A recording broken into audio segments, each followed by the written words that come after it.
यह function condition को check करता है और इसके अपोजिट को रिटर्न करता है। अगर कंडीशन ट्रू होगी तो ये फॉल्स रिटर्न करता है और अगर कंडीशन फॉल्स होगी तो ये ट्रू रिटर्न करेगा।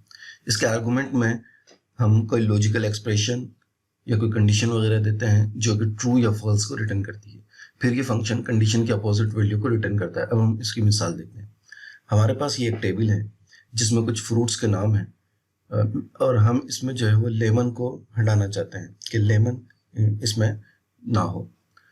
यहाँ पे सबसे पहले मैं नोट के बाद a2 is equal to lemon, मैं चाहता हूँ इसमें लेमन ना हो। ठीक है, तो अब ये इसने लेमन के अलावा बाकी सबको ट्रू कर दिया है। ठीक है, यानी जो इसकी कंडीशन मिली है इसको a3 लेमन, इससे पहले एंड में और दूसरों में हमने देखा कि जो कंडीशन मिलती थी ये वहाँ ट्रू करता है, लेकिन नॉट जो है वो ज़रा सा मुख्तलिफ है।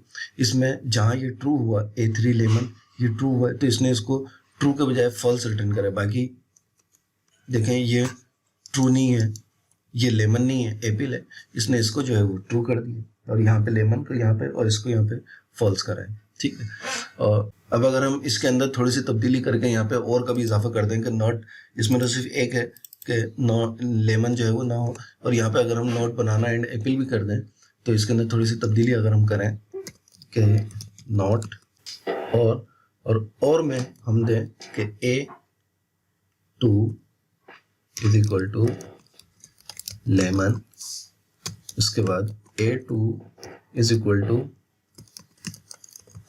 एप्पल, यानी हम इसको कह रहे हैं कि इसमें लेमन भी ना हो और या एप्पल भी ना हो। ठीक है, तो अब इसने लेमन और एप्पल दोनों को जो है इसने फॉल्स कर दिया, बाकी इन सबको ट्रू करा, इसको फॉल्स करा। तो आई होप कि ये आप समझ गए होंगे कि इसका बेसिक काम जो है वो अपने अपोजिट को, जो कंडीशन दी गई है उस कंडीशन का अपोजिट को ट्रू और फॉल्स करना है। अगर कंडीशन ट्रू होगी तो ये रिजल्ट फॉल्स देगा और अगर कंडीशन फॉल्स होगी तो रिजल्ट ये ट्रू करेगा।